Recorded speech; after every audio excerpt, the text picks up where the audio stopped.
नमस्कार, मैं प्रीति बर्थवाल आपका बहुत बहुत स्वागत करती हूँ हमारे YouTube चैनल अवान में। तो चलिए रुक करते हैं आज के मुख्य समाचारों का।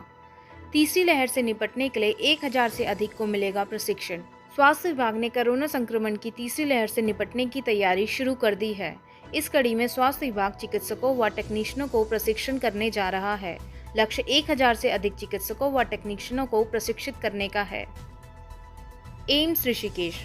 प्रोफेसर रविकांत बोले, अमृत समान है मां का दूध।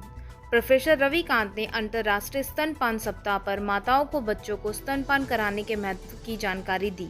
इस अवसर पर अपने बच्चों को स्तनपान कराने वाली महिलाओं को एम्स ऋषिकेश की ओर से सम्मानित भी किया गया। तीर्थ पुरोहितों का आंदोलन जारी, निकला जुलूस। केदारनाथ के देवस्थानम बोर्ड को भंग करने की मांग को लेकर तीर्थ पुरोहितों ने आंदोलन तेज कर दिया है। उन्होंने मंदिर परिसर से हेलीपैड तक प्रदर्शन करते हुए सरकार के खिलाफ नारेबाजी भी की। इस मौके पर मांग पूर्ति तक आंदोलनरत रहने का निर्णय भी लिया गया। उधर अजय कोटियान ने भी सरकार से देवस्थानम बोर्ड तत्काल प्रभाव से भंग करने की मांग की है।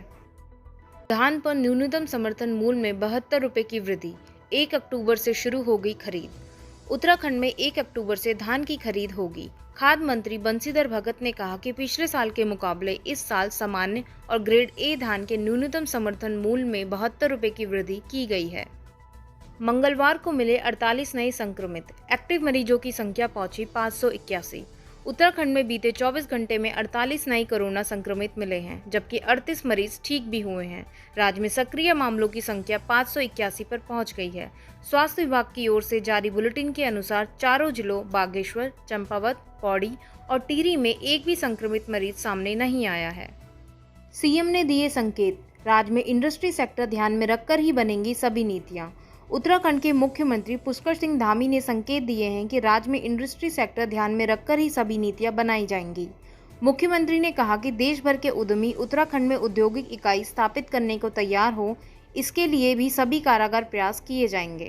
भाजपा राष्ट्रीय अध्यक्ष डॉक्टर जेपी नड्डा इसी महीने देहरादून दौरे पर आएंगे। भाजपा के प्रदेश अध्यक्ष मदन कौशिक के मुताबिक राष्ट्रीय अध्यक्ष कार्यक्रम की 2 तिथियां भेजी गई हैं।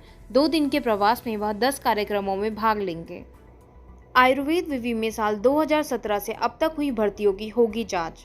उत्तराखंड आयुर्वेद विश्वविद्यालयों में हुई भर्तियों की शासन ने जांच बैठक बिठा दी है। शासन ने कुल सचिव से बिंदुवार सभी भर्तियों पर रिपोर्ट तलब की है। अपर सचिव राजेंद्र सिंह की ओर से कुल सचिव को भेजे गए आदेशों में पिछले वर्ष में हुई भर्तियों में की गई अनियमितता की जांच रिपोर्ट मांगी गई है। सीएम ने 103 वर्षीय स्वतंत्रता संग्रामी सेनानी को किया सम्मानित। मुख्यमंत्री पुष्कर सिंह धामी ने सचिवालय में स्वतंत्रता संग्रामी सेनानी साधु सिंह बिष्ट को शॉल उड़ाकर सम्मानित किया। बता दें, 103 वर्ष के बारूवाला देहरादून निवासी साधु सिंह बिष्ट द्वितीय विश्व युद्ध का हिस्सा रहे हैं। दिल्ली में 9 साल की बच्ची से रेप के बाद हत्या कर जबरन अंतिम संस्कार भी कर दिया।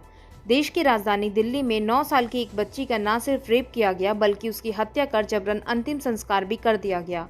दिल्ली पुलिस ने दिल्ली कैंट के पास एक गांव शमशान में एक पुजारी समेत 4 लोगों को गिरफ्तार किया है। पाकिस्तान के प्रधानमंत्री का आवास चढ़ने जा रहा है किराए पर। भीषण वित्तीय संकट से गुजर रहे पाकिस्तान के प्रधानमंत्री के इस्लामाबाद स्थित सरकारी आवास को रियल एस्टेट के क्षेत्र में किराए पर दिए जाने की घोषणा कर दी गई है। केंद्रीय कैबिनेट ने पहले कहा था कि प्रधानमंत्री आवास को शिक्षण संस्थान में बदला जाएगा। इसी के साथ आज के मुख्य समाचार समाप्त हुए। दीजिए इजाजत, नमस्कार।